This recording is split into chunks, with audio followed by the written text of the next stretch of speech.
নমস্কার, আপনারা দেখছেন ট্রাইফ টিভি বাংলা। আপনাদের সঙ্গে আমি শান্তনু। চ্যাম্পিয়ন্স ট্রফির চ্যাম্পিয়ন অনুষ্ঠান নিয়ে আপনাদের সামনে আরও একবার আজকে এসে উপস্থিত হয়েছি। আজকে ভীষণ গুরুত্বপূর্ণ একটি দিন। কেন? গ্রুপ চ্যাম্পিয়ন কে হবে গ্রুপ এ থেকে? ইন্ডিয়া কি অলউইন রেকর্ড বজায় রাখতে পারবে, নাকি নিউজিল্যান্ড অলউইন রেকর্ড বজায় রাখতে পারবে? কারণ দুটো দলই কিন্তু ইতিমধ্যেই জিতেছে, দুটো ম্যাচে খেলে কিন্তু জিতেছে।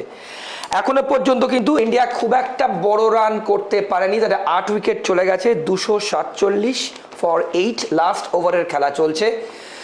শ্রেয়াস আয়ার এবং হার্দিক পান্ডিয়া বাদ দিয়ে তেমন কিন্তু উল্লেখযোগ্য রান কেউ করতে পারেনি, সবাই 20s-এর ঘরে মোটামুটি করেছে। কিন্তু নিউজিল্যান্ড আজ অনবদ্য ফিল্ডিং সাইড। আমরা আসবো সেই ব্যাপারে। বিশেষ করে গ্লেন ফিলিপস এবং কেন উইলিয়ামসনের যে ক্যাচ আপনারা দেখেছেন, world class catch, magical catch বলা যায়, এবং যার জন্যই ইন্ডিয়াকে কিন্তু রেস্ট্রিক্ট করতে পেরেছে নিউজিল্যান্ড। হয়তো মোটামুটি একটা রিজনেবল টোটালে কিন্তু রেস্ট্রিক্ট করতে পেরেছে। তাহলে ইন্ডিয়া কি পারবে, ভারত কি পারবে নিউজিল্যান্ডকে হারাতে? আর যদি ভারত পারে, যদি জেতে, ভারতের সামনে কিন্তু গতকালকে আপনারা জানেন সাউথ আফ্রিকা ইংল্যান্ডকে হারিয়েছে, যার ফলে south Africa group champion, Australia group runner up. তাহলে যদি ভারত জেতে তাহলে ভারতের সঙ্গে পড়বে অস্ট্রেলিয়ার, আর যদি ভারত হারে তাহলে ভারতের সঙ্গে পড়বে সাউথ আফ্রিকার। আমার পাশে রিমিক আছে। রিমিক আমার সহকর্মী। রিমিক মাঝি, তোমার স্বাগত। রিমিক কিন্তু চাইছে যে ইন্ডিয়া যেন সাউথ আফ্রিকার মুখোমুখি হয়, সেরকমই কিন্তু সে প্রেডিক্ট করেছে। তাহলে কিন্তু ইন্ডিয়াকে আজ হারতে হবে। রিমিক, আজ কিন্তু প্রথমেই জিজ্ঞেস করবো, আজকে নিউজিল্যান্ডের ফিল্ডিং নিয়ে কিন্তু তারিফযোগ্য, মানে ওয়ার্ল্ড ক্লাস ফিল্ডিং। বল। একদমই। দেখো, ইন্ডিয়ার রানটা এই 250-এ আটকে দেওয়া, এক বল খেলা বাকি এখনো, 49 ওভার 5 বলে 249 রান, ইন্ডিয়ার 8 উইকেট পড়ে গেছে। এই ইন্ডিয়ার রানটা আমি তোমায় বলবো আজকে অসাধারণ। নিউজিল্যান্ড টসে জিতে ফিল্ডিং নিয়েছে একদম। ওরা যে, এটাও খুব ইন্টারেস্টিং, টসে জিতে ফিল্ডিং নেওয়া। কারণ তুমি দেখো এখানে লাস্ট যে দুটো ম্যাচ হয়েছিল, ইন্ডিয়া বাংলাদেশ এবং ইন্ডিয়া পাকিস্তান, দুটো ম্যাচে কিন্তু ইন্ডিয়া চেস করেছিল এবং চেস করে কিন্তু দুটো ম্যাচ জিতেছে। একদমই তাই। এবং আজকে কিন্তু সেই একই পথে হাঁটলো হচ্ছে নিউজিল্যান্ড। একদমই তাই। ইন্ডিয়াকে ফার্স্ট ব্যাট করতে পাঠালো এবং এক বল বাকি আছে, 8 উইকেটে 250 রানের মধ্যে তোমাকে ইন্ডিয়া টিমকে আটকে দিচ্ছে। এই রানটা কিন্তু 270-80 হতে পারত। আমি বলছি ফিল্ডিংয়ে আজকে নিউজিল্যান্ড অন্তত 20 থেকে 25 রান সেভ দিয়েছে। একদমই, অবশ্যই। একদমই। বিরাট কোহলির যে ক্যাচটা নিয়েছে আজকে গ্লেন ফিলিপস, একদম। হ্যাঁ, ঠিক আমরা দেখেছিলাম পাকিস্তানের বিরুদ্ধে গ্লেন ফিলিপসের একটা সাধারণ ক্যাচ, অনবদ্য রিফ্লেক্স। আগের দিন বাঁদিকে ঝাঁপ দিয়ে পয়েন্টে দাঁড়িয়ে আজকে ডান দিকে ঝাঁপ দিয়ে যে ক্যাচটা নিল, এবং তার সঙ্গে কেন উইলিয়ামসনের ক্যাচটাও বলতে হবে তোমাকে, রবীন্দ্র জাদেজাকে একদম পয়েন্টে, একদম যেভাবে কেন উইলিয়ামসন বাঁদিকে ঝাঁপ, এবং অক্ষর প্যাটেলের ক্ষেত্রে কিন্তু তাই করেছে। অক্ষর প্যাটেলের ক্যাচটাও প্রায় অনেক এক হাতে পেছনে একটা গিয়ে, ফলে নিউজিল্যান্ড আজকে যা ফিল্ডিং করেছে, এবং তাতে কিন্তু আমি তোমায় বলছি নিউজিল্যান্ড কিন্তু অন্তত 25 থেকে 30 রান আটকে দিয়েছে। এই রানটা ইন্ডিয়ার আজকে 280 হতেই পারতো। 50 ওভার খেলা শেষ, 249 রানে 9 উইকেট পড়েছে ভারতে। রাইট। এখন নিউজিল্যান্ডের টার্গেট হচ্ছে তোমার 250। ম্যাট হেনরি আজকে কিন্তু 5টা উইকেট নিল। একদম। ম্যাট হেনরি 5টা উইকেট নিল। কাইল জেমিসন একটা নিয়েছে, ব্রেসওয়েল বাদে প্রত্যেকটা উইকেট পেয়েছে। হ্যাঁ, ব্রেসওয়েল বাদে প্রত্যেকটা উইকেট পেয়েছে। রাচিন্দ্র একটা উইকেট পেয়েছে, লাথাম উইকেট পেয়েছে, জেমিসন পেয়েছে, ওরুক পেয়েছে এবং স্যান্টনার। কারেক্ট। তুমি যদি দেখো আজকে কিন্তু নিউজিল্যান্ড খুব ডিসিপ্লিন, মানে তুমি যদি বোলিং এবং ফিল্ডিং বলো, একদমই। তুমি দেখো 30 রান, মানে প্রথম 10 ওভার যেটা ফার্স্ট পাওয়ার প্লে, 30 না 35, প্রথম পাওয়ার প্লেতে ইন্ডিয়া রান ছিল হচ্ছে 37 রান 3 উইকেটে। প্রথম Rohit Sharma out, Virat Kohli out, Shubman Gill out. Right. ওইখানেই কিন্তু অনেকটা কাজ করে ফেলেছিল। 40% 50% কাজ কিন্তু নিউজিল্যান্ড করে দিয়েছে, বিশেষ করে ফিল্ড রেস্ট্রিকশনস এর উপর।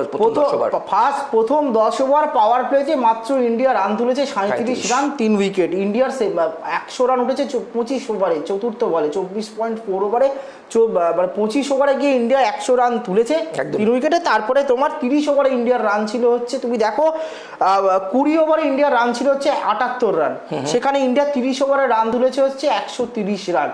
মানে এই 10 ওভারে 58 রান তুলেছে, এবং 40 ওভারে ইন্ডিয়ার রান ছিল 185, আর 50 ওভারে 249। একদমই। 9টা উইকেট পড়লো। তুমি যদি দেখো আজকে কিন্তু নিউজিল্যান্ড কিন্তু যে পরিকল্পনা করে নেমেছিল, ভারত গত দুটো ম্যাচে যে একদম যে স্ট্র্যাটেজিতে খেলেছে, আজকে কিন্তু নিউজিল্যান্ড কিন্তু সেই স্ট্র্যাটেজিতে মেরে দিয়ে বেরিয়ে গেল একদমই। তবে আমি আবারও বলছি 249 এখনো দুবাইয়ের মাটিতে এটাই এই চ্যাম্পিয়ন্স ট্রফিতে তিনটের ম্যাচের মধ্যে সব থেকে হাইয়েস্ট স্কোর 249, কেননা পাকিস্তান ইন্ডিয়ার এগেনস্টে 241 রান করেছিল, বাংলাদেশ করেছিল 228 রান, রাইট। সেই জায়গায় 250। তবে অবশ্যই এই মাঠে যদি 270-80 রান উঠতো শান্তনু, তাহলে কিন্তু এটা কিন্তু খুব চ্যালেঞ্জিং টোটাল ছিল এবং নিউজিল্যান্ডের পক্ষে কঠিন। আমার মনে হয়েছে ওই যে তোমাকে বললাম, ওই যে 25-30 রানের ফারাকটা, এটা কিন্তু নিউজিল্যান্ড কিন্তু ফিল্ডিংয়ে করে দিল। একদমই একদমই। যেভাবে আজকে ফিল্ডিং করেছে অসাধারণ, 3টে ক্যাচ হয়েছে, কেন উইলিয়ামসনের 2টো ক্যাচ এবং অবশ্যই গ্লেন ফিলিপসের এই ক্যাচটা বিরাট কোহলি অসাধারণ অসাধারণ। আমি তো তোমাকে আগের দিনও বলেছিলাম এই নিউজিল্যান্ড কিন্তু সাউথ আফ্রিকা অস্ট্রেলিয়ার থেকেও কিন্তু যথেষ্ট ব্যালেন্সড এবং যথেষ্ট শক্তিশালী দল। এখনো প্রেডিকশন তোমার ইন্ডিয়া নিউজিল্যান্ড ফাইনাল? আমি এখনো বলছি যে আমার এখনো প্রেডিকশন ইন্ডিয়া নিউজিল্যান্ড ফাইনাল হবে। বেশ রিমিক, এবার যেটা তোমার জিজ্ঞেস করবো, আমরা যদি বিশেষ করে ইন্ডিয়ার আজকে টিম সিলেকশন দেখি, সেখানে কিন্তু হর্ষিদ রানা একজন পেসার, তার বদলে বরুণ চক্রবর্তী প্রথম খেলছে। আমরা তাকে নিয়েও আগের শোতে বিভিন্ন শোতে কথা বলেছি। প্রক্ষান্তরে তুমি নিউজিল্যান্ডকে দেখো, তারা কিন্তু বেসিক্যালি 3টে ফাস্ট বোলার নিয়ে গেছে। ম্যাট হেনরি 5টা উইকেট নিয়েছে, জেমিসন একদম, এবং ওদের স্পেশালাইজড স্পিনার বলতে কিন্তু স্যান্টনার, রচিন রবীন্দ্রকে দিয়ে কিন্তু পার্ট টাইম স্পিন করিয়েছে এবং তার সঙ্গে মাইকেল ব্রেসওয়েলও বল করেছে। ইন্ডিয়ার 4টে কিন্তু একদম, জাডেজাকে যদি আমরা অলরাউন্ডার ধরি, 3টে জেনুইন স্পিনার আছে। অক্ষর প্যাটেল আছে, কুলদীপ যাদব আছে, বরুণ চক্রবর্তী আছে। 4টে স্পিনারই বলছি। টিম সিলেকশন ঠিক আছে তোমার মনে হয়? আমি বুঝতে পারলাম না যে সামির আগের দিনকে হ্যামস্ট্রিং ছিল, আগের দিন আমরা গতকাল আলোচনা করছিলাম দুটো রোহিত শর্মা এবং মোহাম্মদ সামির এই জায়গাটা চেঞ্জ হতে পারে, কিন্তু মোহাম্মদ সামিকে খেলানো হলো, হর্ষিদ রানাকে বসানো হলো। তাহলে হর্ষিদ রানা, আমি জানি না উইকেটের কি অবস্থা, ইন্ডিয়া কি প্ল্যান করে, সেকেন্ড ইনিংসে হয়তো উইকেট আর প্র্যাকটিক্যালি দুবাইতে সেকেন্ড ইনিংসের উইকেট একটু স্লো হচ্ছে, রাইট, এবং স্লো উইকেটে এই স্লো টার্ন উইকেটে কিন্তু সেকেন্ড ইনিংসে খেলতে কিন্তু একটু ব্যাটসম্যানদের অসুবিধা হচ্ছে। সেটা আমরা দেখেছি পাকিস্তানের বিরুদ্ধেও, ইন্ডিয়াকে দেখেছি, এবং প্রথম বাংলাদেশ ম্যাচটাও তুমি যদি দেখো, ইন্ডিয়া কিন্তু সেই রানটা গিয়ে তুলতে হয়েছিল 46-47 ওভারে গিয়ে 228টা রান। ফলে সেই দিক থেকে হয়তো বিবেচনা করে আজকে তো গৌতম গম্ভীর 4 স্পিনারে গেছে। জেনুইন পেসার তোমার একজন, সেটা হচ্ছে মোহাম্মদ সামি। হার্দিক পান্ডিয়া তো তোমার সাপোর্টিভ। তা তুমি ওপেন করাবে কাকে দিয়ে, মানে প্রথম দুটো সিমার কে হবে? অবশ্যই মানে পান্ডিয়া চয়েস নেই, মোহাম্মদ সামি আর হার্দিক পান্ডিয়া, তারপরেই তোমার ফার্স্ট চেঞ্জে অক্ষরকে আসতে হবে। একদমই একদমই। কিন্তু নিউজিল্যান্ডের যে ব্যাটিং লাইন আপ, বিশেষ করে 7-8 নম্বর অবধি ব্যাট করে দিতে পারে। বিশেষ করে রচিন রবীন্দ্র আগের ম্যাচেই সেঞ্চুরি করেছে, 5 করে রান দরকার, ওভারে 200-250টা রান দরকার। এই নিউজিল্যান্ডের পক্ষে এই রানটা তোলা অসম্ভব নয়। কিন্তু আবারও বলছি, সেকেন্ড ইনিংসে কিন্তু উইকেট স্লো হচ্ছে দুবাইয়ের, এবং কিন্তু ভারতের যে তুমি 4টে স্পিনার দেখছো, Varun Chakravarthy genuine spinner, Kuldeep Yadav genuine spinner, Axar Patel genuine spinner, এবং রবীন্দ্র জাদেজাও তোমার কিন্তু জেনুইন স্পিনার। এদেরকে তুমি বোলিং অলরাউন্ডার বা ব্যাটিং অলরাউন্ডার বলতে পারবে না। এরা নিজেদেরকে ডেভেলপ করে, আজকে রবীন্দ্র জাদেজার ব্যাটিংটা অনেক ভালো, রবীন্দ্র জাদেজার ভালো ওয়ানডেতে রান আছে। অক্ষর প্যাটেল তুমি দেখলে আজকে একটা, অক্ষর প্যাটেল কিন্তু একটা 42 রানের ইনিংস ভালোই খেলেছে, হাফ সেঞ্চুরিটা পেয়ে যেত। আনফরচুনেট ওই শটটা খেলতে গিয়ে একদম ব্যাটের ওপরের দিকে লেগে গিয়ে বলটা উঠে গেল। না হলে আমি তোমায় বলছি, ইন্ডিয়া কিন্তু যে 4জন স্পিনার রয়েছে, অক্ষর, কুলদীপ, বরুণ এবং জাদেজা, আমার মনে হচ্ছে এই 4টে স্পিনারকে খেলতে নিউজিল্যান্ডকে কিন্তু সমস্যায় পড়তে হতে পারে। বেশ, কিন্তু আমার একটা প্রশ্ন থাকবে নিমিক, বিশেষ করে নিউজিল্যান্ডের প্রথম 5জন ব্যাটসম্যান প্রত্যেকে কিন্তু ফর্মে। তার মধ্যে রচিন রবীন্দ্র অলরেডি সেঞ্চুরি করেছে, ইয়াং অলরেডি সেঞ্চুরি করেছে, লেথাম সেঞ্চুরি করেছে, তার সঙ্গে ড্যারেন মিচেল আছে, তার সঙ্গে গ্লেন ফিলিপস আছে, ইয়ান ব্রেসওয়েল আছে, কেন উইলিয়ামসন যদি এই টুর্নামেন্টে এখনো পর্যন্ত 3টে ম্যাচে সেইভাবে তাকে তার ব্যাটে, এবং মিচেল স্যান্টনার, মানে up to number 8 they have batsman. আমি তোমায় বললাম তো, এই যে নিউজিল্যান্ডে 7-8 নম্বর অব্দি ব্যাটসম্যান একদম। ফলে 200-250 রান, তুমি যদি এই স্কোরটা কিন্তু নিউজিল্যান্ড খুব কমফোর্টেবলি একটু ধীরে সুস্থে খেললে এই রানটা উঠে যায়। দেখো, আমি আবারও বলছি তোমাকে, এই 4টে স্পিনার, ইন্ডিয়ার হাতে বোলিং অপশন 6টা, রাইট। আমার মনে হয় না হার্দিক পান্ডিয়াকে দিয়ে 10 ওভার বল করাবে ইন্ডিয়া। বেশ, হার্দিক পান্ডিয়াকে দিয়ে প্রথমে ওই ফার্স্ট পেলে যদি একটা দুটো হার্দিক পান্ডিয়া উইকেট নিয়ে নিতে পারে এবং মোহাম্মদ শামি যদি উইকেট নিয়ে নিতে পারে তাহলে কিন্তু ম্যাচ ঘুরে যাবে, আমি তোমায় বলছি। কেননা ইন্ডিয়ার এই 4 স্পিনারকে খেলতে কিন্তু নিউজিল্যান্ডের ব্যাটসম্যানদের সমস্যা হওয়ার কথা। মানে 40 ওভার বলছো? একদম, বেশ একদম। আমি তোমায় বলছি তুলনায় তুমি দেখবে নিউজিল্যান্ড টিম কিন্তু পেসারদের বিরুদ্ধে কিন্তু খুব ভালো ব্যাট করে। ওরা দুটো ম্যাচ খেলেছে পাকিস্তানে, ব্যাটিং প্যারাডাইস উইকেট ছিল। আমি আসবো সেই প্রসঙ্গে। খুব একটা উইকেটে জুজু ছিল না, রাইট। হাই স্কোরিং ম্যাচ খেলেছে। ওরা পাকিস্তানের বিরুদ্ধে ভালো রান করেছিল, বাংলাদেশের বিরুদ্ধে ওরা চেস করে সুন্দর ম্যাচটা জিতেছে। রাইট। ফলে এই রানটা তোলা কিন্তু নিউজিল্যান্ডে তুমি ব্যাটিং ডেপথ যদি দেখো এবং মোটামুটি কেন উইলিয়ামসন বাদ দিয়ে মোটামুটি প্রত্যেকেই মোটামুটি ফর্মে আছে, মানে রান পেয়েছে। এই রানটা তোলা কোনোভাবেই অসম্ভব নয়। কিন্তু আবারও তোমায় আমি বলছি এই ইন্ডিয়া এই দুবাইয়ে সেকেন্ড ইনিংসে কিন্তু স্লো টার্ন উইকেটে কিন্তু ইন্ডিয়ার স্পিনাররা কিন্তু খুব এফেক্টিভ হবে। বেশ। এবং আমি তো ভাবছি ইন্ডিয়াকে যদি ম্যাচ জিততে হয় আজকে শামি এবং হার্দিক পান্ডিয়াকে শুরুতে কিন্তু একটা দুটো উইকেট তুলে নিতে হবে। প্রথম পাওয়ার প্লে 10 ওভার, এক থেকে 10। পাওয়ার প্লেতে এরা যদি আজকে প্রথম পাওয়ার প্লেতে যদি 70-80 রান তুলে নেয় তাহলে ইজি ম্যাচ, তাহলে ম্যাচটা কিন্তু নিউজিল্যান্ড তোমার ওই 45-46 ওভারের মধ্যে কিন্তু বার করে দেবে। বেশ বেশ। প্রথম পাওয়ার প্লেটা খুব রেস্ট্রিক্টেড। আমি অবাক হব না যদি একদিকে শামিকে এনে একদিকে যদি ইন্ডিয়াকে অক্ষর প্যাটেল বা বরুণ চক্রবর্তী কাউকে একটা স্পিনার। কিন্তু হার্ড বলে, নতুন বলে একদম হয়েছে এরকম সাদা বলের ক্রিকেটে অনেক এক্সাম্পল আছে ইন্টারন্যাশনাল ক্রিকেটে, যে একদিকে স্পিনার একদিকে পেসার দিয়ে করেছে। তাহলে তুমি 4টে স্পিনার নিয়েছো কেন? উইকেটে গম্ভীর বুঝেছে বা ইন্ডিয়া টিম ম্যানেজমেন্ট বুঝেছে যে সেকেন্ড ইনিংস আমি না হলে কখনো একটা জেনুইন পেসারকে বসিয়ে দেয়। তাদের হর্ষিত রানার জায়গায় অটোমেটিক চয়েস ছিল হচ্ছে আর্শদীপ। বেশ, তুমি একটা জেনুইন পেসার নিয়েছো, 4টে স্পিনার খেলাচ্ছ। হার্দিক পান্ডিয়া তোমার হচ্ছে স্টপ গ্যাপ পেসার, একটা সাপোর্টিং রোল দেবে। তাহলে তুমি 4টে স্পিনার যখন খেলাচ্ছ তার মানে 4টে স্পিনার আমার বলাটা ভুল, টেকনিক্যালি তুমি যদি বলো 4টে স্পিনার নয়। প্রথম ম্যাচের পর যখন রোহিত শর্মাকে প্রশ্ন করা হয়েছিল বাংলাদেশ ম্যাচের পর, তখন রোহিত শর্মা পরিষ্কার বলেছিল আমরা একটা স্পিনার নিয়ে খেলছি। রাইট। আমি রবীন্দ্র জাদেজা এবং অক্ষর প্যাটেলকে অলরাউন্ডার হিসেবে দেখি। আমি তো একটা স্পিনার দুটো স্পেসার নিয়ে খেলছি। মানে ফুল স্পিনার বলতে কুলদীপ যাদব, রোহিত শর্মা কিন্তু অক্ষর প্যাটেল রবীন্দ্র জাদেজাকে কিন্তু অলরাউন্ডার হিসেবে ট্রিট করছে। ফলে তুমি টেকনিক্যালি যদি দেখো অ্যাকর্ডিং টু রোহিত শর্মা আজকেও কিন্তু বলবে আমি দুটো স্পিনার নিয়ে খেলছি, জেনুইন স্পিনার দুটো, আমার কুলদীপ যাদব, বরুণ চক্রবর্তী। কিন্তু অক্ষর প্যাটেল গুড স্পিনার, চ্যাম্পিয়ন্স ট্রফিতে উইকেট রয়েছে, কুলদীপ যাদবের উইকেট আছে, রবীন্দ্র জাদেজা উইকেট পেয়েছে, বরুণ চক্রবর্তী আজকে খেলছে প্রথম আইসিসি টুর্নামেন্টে, চ্যাম্পিয়ন্স ট্রফিতে প্রথম ম্যাচ খেলবে আজকে বরুণ চক্রবর্তী। ফলে এই যদি প্রথম 10 ওভারে নিউজিল্যান্ডকে রেস্ট্রিক্টেড 30-40 রানের মধ্যে আটকে দেওয়া যায় 2-3টে উইকেট, যেটা আজকে ইন্ডিয়ার ক্ষেত্রে হয়েছে, 37 রানে 3টে উইকেট ছিল 10 ওভারে, সেটা যদি রিপিটেশনটা যদি ইন্ডিয়ার বোলাররাও কোথায় করে দিতে পারে, প্রথমে শামি এবং হার্দিক মিলে, তারপরে কিন্তু যদি এই স্পিনাররা চেপে ধরে তাহলে কিন্তু এই 250 রানটা তুলতে গিয়েও কিন্তু নিউজিল্যান্ডকে যথেষ্ট বেগ পেতে হবে। প্রথম পাওয়ার প্লে 1 থেকে 10 ওভার ভীষণ ইম্পর্টেন্ট, খুব ক্রুশিয়াল আজকে, না হলে কিন্তু এই ম্যাচ কোনোভাবেই ইন্ডিয়ার পক্ষে জেতা সম্ভব হবে না। বেশ রিমিক, যদি আজ ইন্ডিয়া জেতে তাহলে কিন্তু গ্রুপ বির যে রানার আপ তার সাথে খেলবে, অর্থাৎ জিতলে অস্ট্রেলিয়ার সঙ্গে খেলবে এবং যদি হারে সাউথ আফ্রিকার সঙ্গে। এবার আমি যদি তোমার ট্রিকি কোয়েশ্চেন করব, তুমি প্রতিটা দেশে মানে এই 3টে কান্ট্রি নিয়ে আমরা কথা বলি যারা উঠেছে কোয়ার্টার ফাইনালে, সেমিফাইনালে, সেক্ষেত্রে ওপেনিং জুটি যদি তুমি দেখো, তোমার কাছে সব থেকে লিথেল ওপেনিং জুটি কোনটা, ডেঞ্জারাস ওপেনিং জুটি কোনটা? অস্ট্রেলিয়ার যেরকম আছে হেড আর Short, Travis Head, Matthew Short, নিউজিল্যান্ডের ওপেন করে রচিন রবীন্দ্র আর তার সঙ্গে ইয়াং, আর তুমি সাউথ আফ্রিকা দেখো তাহলে রায়ান রিকলটন আর জাস্টিন স্টাবস। সব থেকে ডেঞ্জারাস কাকে মনে করবে তুমি? তুমি যদি বলো বা তুমি যদি আমাকে বলো, আমি কিন্তু অবশ্যই কিন্তু আমি অস্ট্রেলিয়া তো বলবোই, তার সঙ্গে অবশ্যই আমি কিন্তু ইন্ডিয়াকেও বলবো। শুভমন গিল, রোহিত শর্মা ওপেনিং জুটি কিন্তু কনসিস্টেন্সি নেই, এটাই সমস্যার।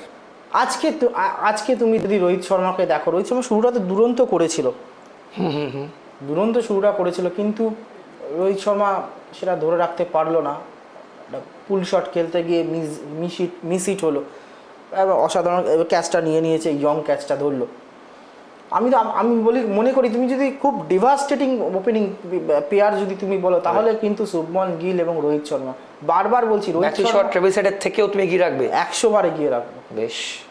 যদি রোহিত শর্মা উইকেটে দাঁড়িয়ে যায় আর শুভমন গিল একটা দিকে একটু ধরে রাখে, তাহলে কিন্তু ওর এই জুটি কিন্তু যে কোনো দলকে কাঁদিয়ে ছেড়ে দেবে। ঠিক একই ব্যাপার হচ্ছে তোমার অস্ট্রেলিয়ার ক্ষেত্রে। বেশ। ট্রেভিস হেড আর যদি ম্যাথিউ শট মধ্যে এদের দুজনের মধ্যে কেউ একটা যদি দাঁড়িয়ে যায়, সেই ঝলক কিন্তু আমরা আফগানিস্তান ম্যাচে দেখছিলাম। যদিও হেডের ক্যাচ ফেলে দিয়েছিল 6 রানের মাথায় রশিদ খান ফারুকির বলে, কিন্তু তুমি তার আগে ইংল্যান্ড ম্যাচ দেখে হেড কি করেছে। ফলে প্রত্যেক দলের, আবার তুমি সাউথ আফ্রিকার ক্ষেত্রে বলতে পারো রিকেলটন কিন্তু খুব রচিন রবীন্দ্র কিন্তু ওই রকম নয়, মানে ছাড়খাড় করে দেবে নয়। কিন্তু রোহিত শর্মা বলো, হেড বলো, এরা যদি কোনো উইকেটে দাঁড়িয়ে যায়, তাহলে কিন্তু যে কোনো দলের কাছে কিন্তু বিপদ, মানে কি একদম তারা শেষ হয়ে যাবে একদমই।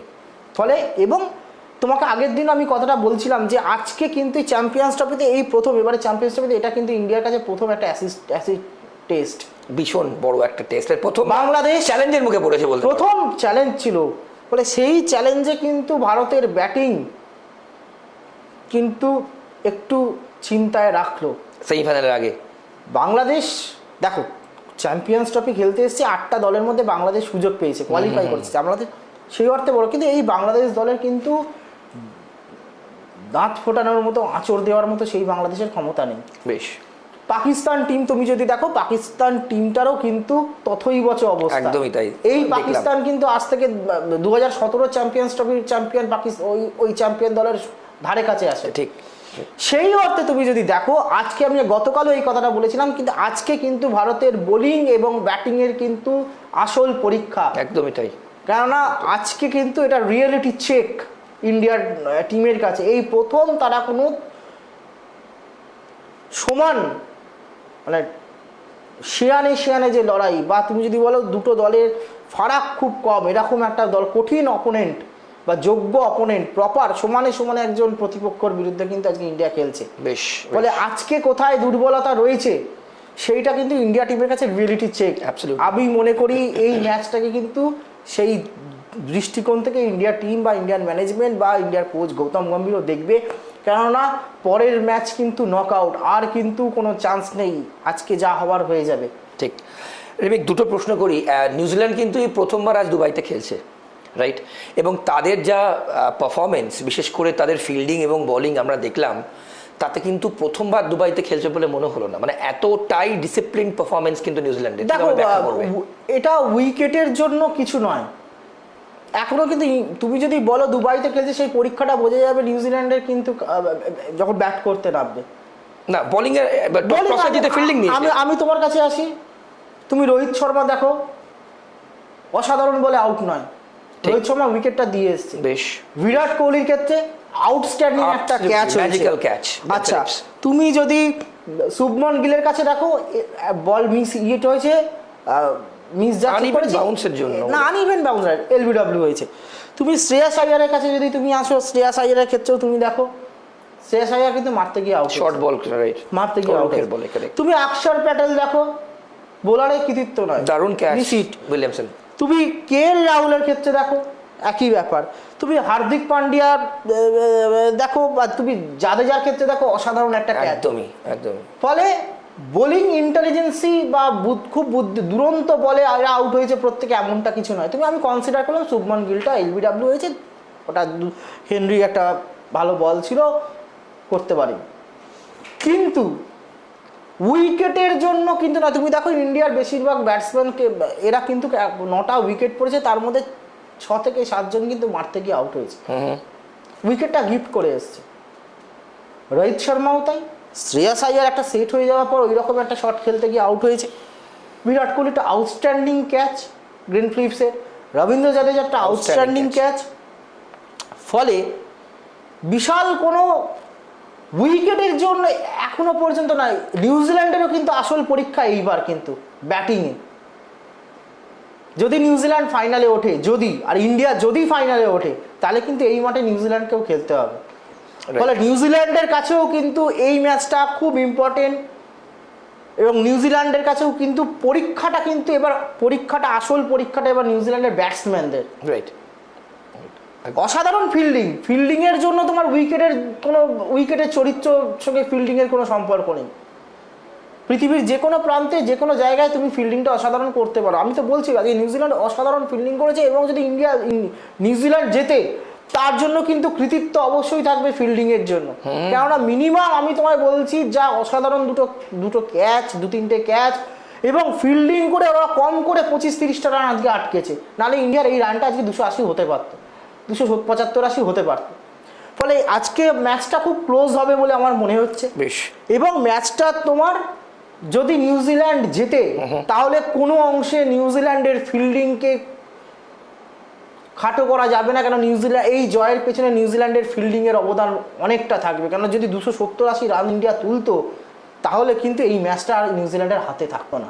বলে এই যে নিউজিল্যান্ড এখনও একটু অ্যাডভান্টেজ পজিশনে রয়েছে, 250 টার্গেট, এটা খুব তুলনায় ইজি টার্গেট। কিন্তু আবারও বলছি উইকেটের যা চরিত্র, সেকেন্ড ইনিংসে ব্যাট করতে কিন্তু সমস্যা হচ্ছে। ইন্ডিয়ার চারজনই কিন্তু বিশ্বমানের স্পিনার, ফলে নিউজিল্যান্ডকে কঠিন চ্যালেঞ্জের মুখে পড়তে হবে, এবং সেই জন্যই তোমায় বলছি নিউজিল্যান্ডের এবার আসল পরীক্ষা। বেশ রেমিক, পরের কোয়েশ্চেনটা একটু টাফ, যেটা তোমায় জিজ্ঞেস করবো, দর্শকরা হয়তো জানতে চাইবেন। তুমি বলছো ভারতের সঙ্গে সাউথ আফ্রিকার যদি সেমিফাইনাল পড়ে তুমি প্রেফার করবে ভারত সাউথ আফ্রিকা সেমিফাইনাল, কিন্তু ভারত যদি অস্ট্রেলিয়ার সামনে পড়ে আইসিসি টুর্নামেন্টে, অস্ট্রেলিয়া যে কোনো কে আছে কে নেই, কে ইনজিওর্ড কে ফিট, ডাজেন্ট ম্যাটার, অস্ট্রেলিয়ায় মানে সুপার পারফর্ম করে। সেক্ষেত্রে যদি ভারত সাউথ আফ্রিকার মুখোমুখি হয়, আমরা ধরে নিলাম যদি আজ ইন্ডিয়া হেরে যায়, তো অবভিয়াসলি সাউথ আফ্রিকার সঙ্গে খেলতে হবে সেমিফাইনাল। সাউথ আফ্রিকা দুবাইতে এসে খেলবে সেমিফাইনাল, যেমন নিউজিল্যান্ড আজকে খেলছে। সেই ক্ষেত্রে কি আজকে যদি ইন্ডিয়া অ্যাডভান্টেজ না নিতে পারে নিউজিল্যান্ডের প্রথম ম্যাচ, সাউথ আফ্রিকার ক্ষেত্রে যদি সে একই জিনিস হয়, তুমি কি টিমে কোনো চেঞ্জ করবে? মানে আজকে বরুণ চক্রবর্তীকে হর্ষিত রানার জায়গায় খেলানোর কোনো লজিক তো আমি জানি না, তুমি ভালো বলতে পারো। উইকেটটা বোঝা যাবে যে উইকেটটা ইন্ডিয়া সেই হিসেবেই গেছে, কারণ ইন্ডিয়া সেকেন্ড ইনিংস ব্যাট করেছে তো দুটো ম্যাচে। ইন্ডিয়া জানে এই সেকেন্ড ইনিংসে ব্যাট করতে গেলে স্পিনারদের খেলতে অসুবিধা হয়েছে। তো হোয়াট অ্যাবাউট সাউথ আফ্রিকা? আমার এই কারণেই মনে হচ্ছে যেহেতু হার্দিক পান্ডিয়া একজন রয়েছে অপশন, পেসটা করে দিতে একটা মিডিয়াম পেসার রয়েছে, সেই কারণে ইন্ডিয়া কিন্তু এই কি বলবো এটাকে একদম গ্যাম্বলিং, যেটাকে বলে গ্যাম্বলিং, এইটা একটা ইন্ডিয়া ঝুঁকি নিয়ে দেখলো, যদি এটা ক্লিক করে যায় তাহলে এটা থাকতেই পারে। কিন্তু আমার মনে হয় না, দেখো অস্ট্রেলিয়াও কিন্তু পেসটা খুব ভালো খেলে স্পিনের তুলনায়, একদমই। নিউজিল্যান্ড বলো, সাউথ আফ্রিকাও তাই অলমোস্ট। যদি আজকের এটা ক্লিক করে যায় তাহলে কে বলতে পারে এই টিমটাকে ইন্ডিয়া খেলিয়ে দিল সেমিফাইনাল। তবে আমার মনে হয় না, আমার মনে হচ্ছে ওই আগের টিমটাকেই রাখবে। কিন্তু এখন তো আর ক্রিকেটে এই সুপার সাব ব্যাপারটা নেই, সুপার সাবটা থাকলে আমার মনে হয় ইন্ডিয়া সেটাই করতো। আগে যেমন সুপার সাব ক্রিকেটে ছিল, আমার মনে হয় যে হয়তো হর্ষিত রানাকে আবার ব্যাক করাবে ইন্ডিয়া। তাহলে আজকে গ্যাম্বলের জন্য বলছো বরুণ চক্রবর্তীকে জাস্ট, কিন্তু সেমিফাইনালে উঠে গেছি কোনো টেনশন নেই খেলে দিলাম? আমার মনে হচ্ছে না, আবার হতেও পারে। দেখো আমি আজকেও আমি খুব অবাক হয়েছি ফার্স্ট 11 ইন্ডিয়ার দেখে, যে হর্ষিত রানা ড্রপ এবং সেখানে ঢুকছে হচ্ছে বরুণ চক্রবর্তী। সেটা বোঝা যাবে যে আজকে আমরা জানি না কোনো ইনজুরি আছে কিনা, জানি না, সেটা স্টেটমেন্টে বোঝা যাবে। না, বরুণ চক্রবর্তী হর্ষিত রানার ইনজুরির খবর ছিল না, উল্টো আমি তো তোমায় বলছি যেটা খবর ছিল শামি এবং রোহিত শর্মার হালকা চোট। তবে আমি এটাও বলছিলাম যে একটা 6 দিনের গ্যাপ পেয়েছে ইন্ডিয়া টিম, সেখানে রিকভারি করে নিয়েছে। কিন্তু আমি তোমাকে বলছি এই 4টে স্পিনার একটা পেসারে অস্ট্রেলিয়ার বিরুদ্ধে ইন্ডিয়া যাবে বলে আমার মনে হচ্ছে না, যেতেও পারে আবার। মানে অস্ট্রেলিয়া কিংবা সাউথ আফ্রিকা যেই থাক, আজকের দিনটা একটু দেখতে হবে যে কি হচ্ছে প্রকৃতপক্ষে, কি 4টে স্পিনারে ইন্ডিয়া উপকৃত হচ্ছে।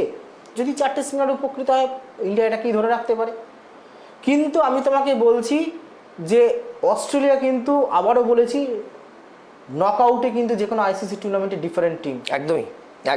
এবং 2023 ঘরের মাঠে ইন্ডিয়া সবার সঙ্গে জিতলো, এই ফাইনালে গিয়ে দেখো আরো একটা ইন্টারেস্টিং তথ্য। এবং আরো একটা জিনিস, যদি আজকে ইন্ডিয়া হারে তাহলে কিন্তু আমার মনে হচ্ছে ইন্ডিয়ার কোথাও সেমিফাইনালে যার বিরুদ্ধেই খেলুক তাতে কিন্তু একটা সাপে বর হবে। কারণ দুটো ম্যাচ জিতেছে, একটা দলের মধ্যে হয়তো কোথাও একটা ব্যাক অফ দ্য মাইন্ডে, সাবকনসিয়াস মাইন্ডে কিন্তু একটা কোথাও কনফিডেন্সটা। না, আমি তোমাকে এটাই জিজ্ঞেস করতে অতিরিক্ত যাচ্ছিলাম, আত্মবিশ্বাসের জায়গাটা অস্ট্রেলিয়া, এখানে সাউথ আফ্রিকা, নিউজিল্যান্ড, তিনটে দেশে কিন্তু তিনটে দলে কিন্তু একটা ম্যাচ হারেনি, হারেনি। বৃষ্টিতে ওয়াশ আউট হয়েছে, ওয়াশ আউট হয়েছে তোমার সাউথ আফ্রিকার ম্যাচ। ইনফ্যাক্ট এই চারটে দলই কিন্তু একটাও ম্যাচ এখনো অবধি হারেনি। আজকে অবশ্যই একজনকে হারতে হবে, ইদার নিউজিল্যান্ড কিংবা নিউজিল্যান্ডের একটা, নিউজিল্যান্ড তো তিনটে ম্যাচই খেলছে, আজকে থার্ড ম্যাচ খেলছে। ইন্ডিয়া, নিউজিল্যান্ড বাংলাদেশের সঙ্গেও খেলেছে, পাকিস্তানের সাথেও ম্যাচটা হয়েছে, ইন্ডিয়ার সঙ্গেও খেলছে, মানে একমাত্র ইন্ডিয়া নিউজিল্যান্ডই তিনটে করে ম্যাচ খেলেছে, রাইট। আর তুমি দেখো অস্ট্রেলিয়া সাউথ আফ্রিকা একটা করে ম্যাচ কম খেলেছে বৃষ্টির জন্য। একটা করে ম্যাচ কোথায় বলছো তুমি? দুটো করে ম্যাচ বলো। হ্যাঁ, অস্ট্রেলিয়া সাউথ আফ্রিকা ম্যাচ অ্যাবান্ডন্ট হয়েছে, রাইট। আবার তোমার Afghanistan Australia match, Afghanistan Australia ম্যাচটা অ্যাবান্ডন্ট হয়েছে। আবার তুমি দেখো ইংল্যান্ড বাংলাদেশ পাকিস্তান তো অ্যাবান্ডন্ট হয়েছিল, এমন একটা করে ম্যাচ অ্যাবান্ডন্ট হয়েছে দুটো দেশে। ফলে তুমি দেখো ওরাও কিন্তু দুটো করে ম্যাচ খেলেছে, সাউথ আফ্রিকাও তাই, অস্ট্রেলিয়াও তাই, অস্ট্রেলিয়াও তাই। ফলে সেই জায়গায় দাঁড়িয়ে তোমার খুব ইন্টারেস্টিং একটা, এই তিনটে দেশের মধ্যে, চারটে দেশের মধ্যে রাদার একটা ম্যাচও হারবেই কেউ, মানে আজকে প্রথম হারতে যাচ্ছে, যেই হারুক। হ্যাঁ, আজকে প্রথম হারবে। এবং আমি যেটা তোমায় বলছিলাম শান্তনু, যদি ইন্ডিয়া আজকে হারে তাহলে ইন্ডিয়ার আমার মনে হয় এই ছাপে বড় হবে। এবং যে কথাটা বলছি এটা খুব রিয়েলিটি চেক ইন্ডিয়ার কাছে। দুটো তুলনায় পাকিস্তান অবশ্যই ওয়ার্ল্ড ক্রিকেটে বড় দল, পাকিস্তানের একটা রিচ হিস্ট্রি রয়েছে ওয়ার্ল্ড ক্রিকেটে, তবু এই পাকিস্তান দলটা কিন্তু অনেক নড়বড়ে, অনেক দুর্বল। ফলে আগের দিনও আমি বলেছিলাম আজকেই কিন্তু ইন্ডিয়ার কিন্তু প্রকৃত টেস্ট, সেমিফাইনালের আগে নিজেরা কোথায় দাঁড়িয়ে আছে, কি অবস্থায় প্রত্যেকে দাঁড়িয়ে আছে, প্রথম একাদশের 11 জন খেলোয়াড়, সেটা কিন্তু আজকে পরীক্ষা ইন্ডিয়া টিমের কাছে, ইন্ডিয়ার ক্রিকেটারদের কাছে। বেশ বেশ, সেখানে তোমার ব্যাটসম্যানদের তুমি দেখলে, আমি তোমায় বলছি যদি সেমিফাইনালে যদি ইন্ডিয়াকে জিততে হয়, হোয়াট এভার সাউথ আফ্রিকা পড়বে কি অস্ট্রেলিয়া পড়বে এখন অবধি বুঝতে পারছি না, সেটা আর ঘন্টা দুয়েকের মধ্যে পরিষ্কার হয়ে যাবে। আমরা ধরে নিতে পারি আপাতত তোমার যে প্রেডিকশন, যেই আসুক অস্ট্রেলিয়ায় পড়ুক বা সাউথ আফ্রিকায় পড়ুক, আমি মনে করি সেমিফাইনালে কিন্তু রোহিত শর্মাকে বাড়তি দায়িত্ব নিয়ে খেলতে হবে, এই হটকারিতা করলে হবে না। মানে আজকে একটা ওয়ার্নিং সিগন্যাল বলছো? রোহিত শর্মা তুমি দেখো শুরুটা ভালো করছে, আজকেও শুরুটা ভালো করেছিল, একটা ওভার বাউন্ডারি দিয়ে শুরু করেছিল, দুরন্ত শুরুটা করেছিল রোহিত শর্মা, কিন্তু সাউথ আফ্রিকা বা অস্ট্রেলিয়ার এগেনস্টে কিন্তু এই ম্যাচটা কিন্তু যাই পড়ুক সেমিফাইনালে কিন্তু আমি মনে করছি রোহিত শর্মাকে কিন্তু এই ব্যাটিং করলে হবে না। বেশ, রোহিত শর্মাকে অন্তত, যদি রোহিত শর্মাকে টার্গেট নিতে হবে তাকে প্রথম 15টা ওভার থাকতে হবে এবং ফার্স্ট পাওয়ার প্লেটা ফুল ইউটিলাইজ করতে হবে রোহিত শর্মা এবং শুভমান গিলকে সেমিফাইনালে। রোহিত শর্মা যা করার করে দিয়েছে, তুমি দেখো বাংলাদেশের বিরুদ্ধে 39 না 41 রান করেছে, পাকিস্তানের বিরুদ্ধে 20 রান, এবং আজকে তুমি দেখো 15টা রান করেছে, একটা ওভার বাউন্ডারি একটা বাউন্ডারি, বারবার একই ভুল, ইনকনসিস্টেন্ট। 17টা রান। একটা রোহিত শর্মার মতো ব্যাটসম্যান যদি একটা নকআউটের ম্যাচে সেমিফাইনাল, একটা আইসিসি টুর্নামেন্টের সেমিফাইনালে যদি রোহিত শর্মার এই ব্যাটিংটা কিন্তু একদমই হবে না। একদমই প্রথম 10 ওভারে যে পাওয়ার প্লে, ফার্স্ট পাওয়ার প্লেতে কিন্তু রোহিত শর্মাকে কিন্তু থাকতে হবে এবং চেষ্টা করতে হবে ইন্ডিয়া যখনই ব্যাটিং করুক, প্রথমে বা সেকেন্ডে বেশ টার্গেট নিয়ে আসতে হবে যে প্রথম 15টা ওভারে কোনো উইকেট দেওয়া চলবে না। যদি প্রথম 15 ওভার শুভমান গিল বা রোহিত শর্মা, বিশেষ করে রোহিত শর্মাকে আমি মনে করি রোহিত শর্মার উইকেটে থাকাটা সেমিফাইনালের ক্ষেত্রে খুব কিন্তু ইম্পর্টেন্ট, তবে কিন্তু সেখানে কিন্তু ইন্ডিয়া কিন্তু সেই রানটা, যদি রোহিত শর্মা উইকেটে থেকে যায় যদি সেমিফাইনালে সাউথ আফ্রিকায় আসলে, তাহলে কিন্তু ইন্ডিয়ার রানটা আরামসে 270-80 হবে। আমরা সময় একদম শেষ, আজকে 250 একদম এক কথায় কত পার্সেন্ট ইন্ডিয়া, কত পার্সেন্ট নিউজিল্যান্ড? দেখো আমি এখনো পর্যন্ত বলছি আমি নিউজিল্যান্ডকে 60% এগিয়ে রাখছি, রাইট, আর 40% ইন্ডিয়াকে, কিন্তু এই 40 থেকে 100-এ যেতে গেলে কিন্তু অবশ্যই এই 4 স্পিনারকে আজকে যা করার, এই 4 স্পিনারের আঙুলের ভেলকিত আজকে দেখাতে হবে। অনেক ধন্যবাদ রিমিক তোমার সময়ের জন্য, আপনাদের সবাইকে অসংখ্য ধন্যবাদ। অ্যানালিসিস চলতে থাকবে যত চ্যাম্পিয়ন্স ট্রফি এগোতে থাকবে, কিন্তু সবথেকে বড় প্রশ্ন, ভারত কি আজ গ্রুপ চ্যাম্পিয়ন হতে পারবে, এবং যদি হয় কার সাথে খেলবে সেমিফাইনাল? আপনারা প্রেডিক্ট করুন, আমরা তো আমাদের অ্যানালিসিস করলাম। চ্যাম্পিয়ন্স ট্রফি দেখতে থাকুন এবং চ্যাম্পিয়ন্স ট্রফি চ্যাম্পিয়ন কে হবে ট্রাইব টিভি বাংলা এই অনুষ্ঠান দেখতে থাকুন। অন্যান্য সব খবরের জন্য আপনাদের চোখ থাকুক ট্রাইব টিভি বাংলার পর্দায়। ভালো থাকবেন, নমস্কার।